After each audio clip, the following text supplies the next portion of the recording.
Introducción a la compraventa. Hay compraventa cuando una de las partes se obliga a transferir la propiedad de una cosa y otra a pagar un precio cierto en dinero. Así es como lo define el Código Civil y Comercial. Y para esto tenemos tipos de inmueble, ¿sí? Dentro de los tipos de inmueble encontramos los departamentos y los PHs, ¿sí? Que están dentro de la ley de propiedad horizontal. Son unidades funcionales, cada uno tiene titular de dominio, se comparte estos espacios comunes, y se encuentran siempre más de 2 o 3 unidades generalmente. Dentro de lo que es departamentos, cuando hablamos de tener copropietarios, encontramos los triples y los dúplex, que son unidades sobre un mismo lote, esos que son chiquititos, que son de 3x3, se encuentran 2 de frente o 3 de frente, son planta baja y primer piso. Estos también entran en la categoría de departamentos o como los bien llamados PH. También encontramos casas, ¿sí? Que generalmente son sobre lote propio, no tienen expensa, no tienen reglamento, ¿sí? No tienen varios copropietarios, ¿sí? No hay varios departamentos, sino que es una única vivienda sobre un único lote. Después tenemos oficinas y locales, ¿sí? Lo que es oficinas, podemos encontrar edificios de oficinas, podemos encontrar edificios que son de apto profesional y apto comercial, podemos encontrar edificios que tienen locales en la parte de abajo, siempre se ven,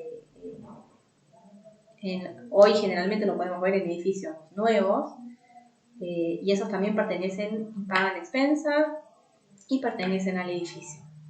Después tenemos lo que se llama galpones, depósitos y locales. Generalmente son para uso comercial, sin excepción, no son viviendas. Lo podemos encontrar también sobre lote propio y podemos ver las variantes dentro de galpones con local, galpones con oficina o depósitos con oficina. Dentro de lo que es terreno, ¿sí? Siempre va a ser sobre un lote propio, ¿sí? Frente y fondo, puede tener alguna construcción o alguna vivienda, pero la forma de comercializar va a ser como terreno. Después, dentro de lo que es cochera, tenemos cocheras que pueden acompañar a un departamento o a un PH, se llaman cocheras complementarias. Después tenemos cocheras en edificios de cocheras, que son comunidades funcionales, y después la variante de cocheras móviles, cubiertas, descubiertas. El tema de la cochera es un poco más extenso, porque si son unidades funcionales tienen su propia escritura de titularidad, tiene expensa, vele, agua, la documentación es como si fuera de un departamento. Esto es lo que sería para tipos de inmuebles, ¿sí? ¿Qué es lo que van a encontrar generalmente en el mercado para comercializar? Después vamos a tener qué tipo de personas están vendiendo estos tipos de inmuebles. Vamos a tener personas físicas y personas jurídicas. Dentro de personas físicas, como lo define el código, son personas de especie humana susceptible de adquirir derechos y contraer obligaciones. Esto es lo que define a las personas físicas, ¿no? Contraer derechos y obligaciones. Soltero, conviviente, casado, divorciado, viudo. Bueno, tenemos que estar atentos qué tipo de persona, ¿sí? Nos está dando a la venta para saber quiénes son los titulares de dominio que deben firmar la documentación. Dentro de personas jurídicas siempre lo asociamos a una sociedad porque las personas jurídicas no son personas humanas y no contraen derechos ni contraen obligaciones, sino que un humano, por decirlo de alguna manera, contrae para esta asociación esos derechos y obligaciones, como el representante o el director de una empresa o una sociedad. Estas pueden ser con fines de lucro, sin fines de lucro, asociaciones, cooperativas. Bueno, hay un sinfín de empresas, de sociedades que hay que saber qué tipo de documentación tenemos que pedir, ¿sí? Después tenemos lo que sería tipos de venta, ¿no? Que nos determinan cómo vamos a salir al mercado a comercializar y qué tipo de condición tenemos con nuestra propiedad. Entonces vamos a tener hipoteca, sucesiones, donaciones, cesiones de derecho o adjudicación por disolución conyugal, ¿sí? Entonces, arrancando por hipotecas, ¿no? La hipoteca es un derecho real de garantía que se constituye para asegurar el cumplimiento de una obligación que generalmente es de pago de un crédito o de un préstamo. Es muy conocida el tema de hipoteca, donde una persona necesita adquirir un bien y no tiene todo el dinero, entonces recurre a una entidad bancaria, ya sea privada o pública, ¿sí? En donde nos prestan ese dinero y el banco pasa a ser el titular de alguna manera de la propiedad hasta que el que debe la plata la cancele y ahí el banco libera este gravamen sobre esta propiedad y el propietario inscribe y cancela a su nombre, ¿sí? Generalmente se pueden vender con hipotecas, pero para esto hay que cancelarla antes de la venta. Después tenemos sucesiones, ¿sí? La sucesión es la transmisión de los derechos activos y pasivos que componen la herencia de una persona muerta, ¿sí?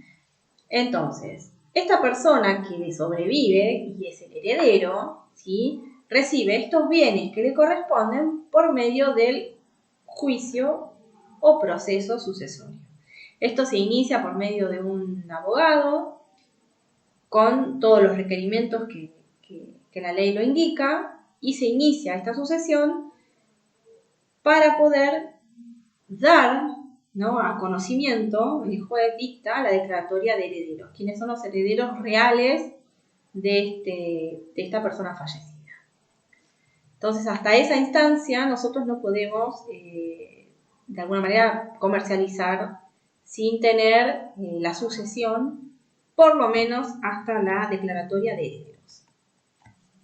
Después tenemos la donación con reserva de usufructo. Esto se da mucho de padres a hijos, ¿sí? Y el padre se reserva el usufructo. Entonces, la donación es aquella donación en la que se transmite la nuda propiedad de un bien, reservándose para sí el donante el usufructo, y en ocasiones puede ser a favor de una tercera persona.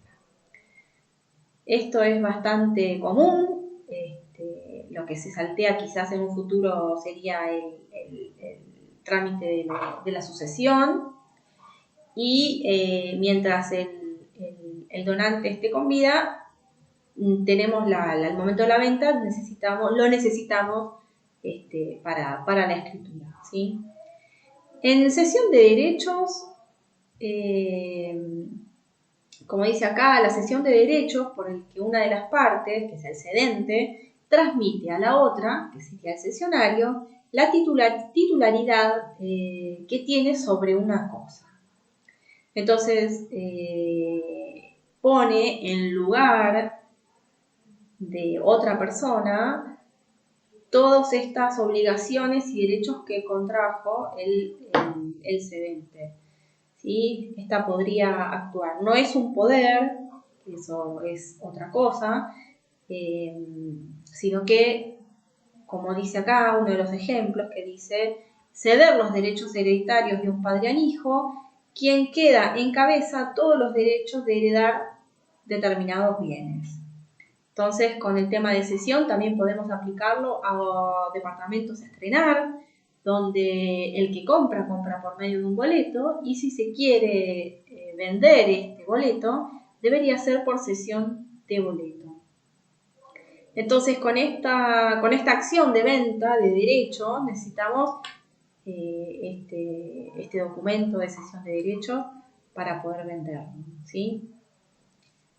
Con adjudicación por disolución conyugal, vamos a encontrar que que el matrimonio es una sociedad y al disolverse se dividen y se reparten los bienes. ¿Sí? Esto es más conocido como divorcio, ¿sí? Entonces cada uno se queda con los bienes y lo tienen que sí o sí registrar para que queden a titularidad, ¿sí?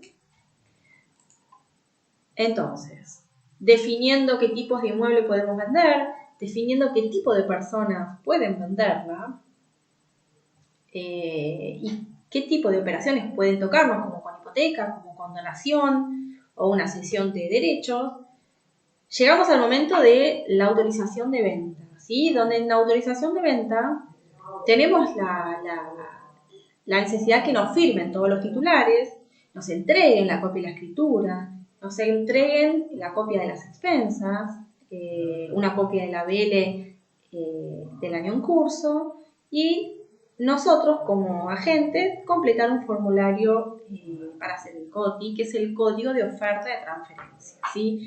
Es un formulario que se completa en el AFIP y se le informa qué tipo de propiedad y a qué valor se está comercializando, ¿sí?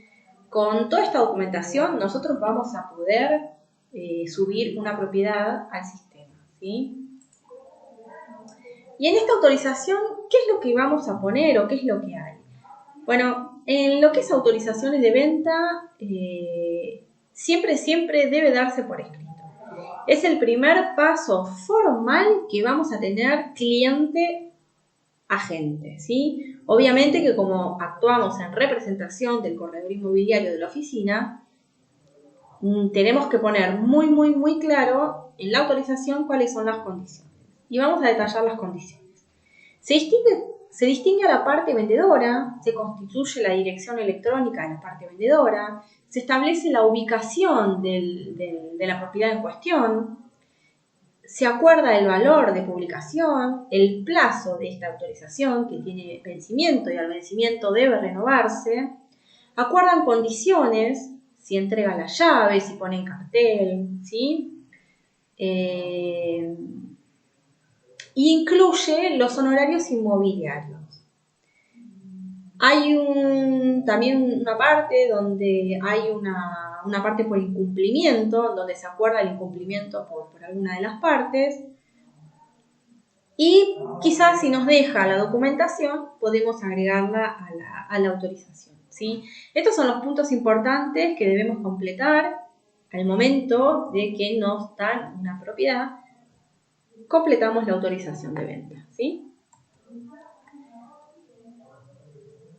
El siguiente paso, cuando ya tenemos determinado el bien, qué tipo de venta, qué tipo de persona y obviamente la autorización firmada, me gustaría hablar de reserva de compra, ¿sí?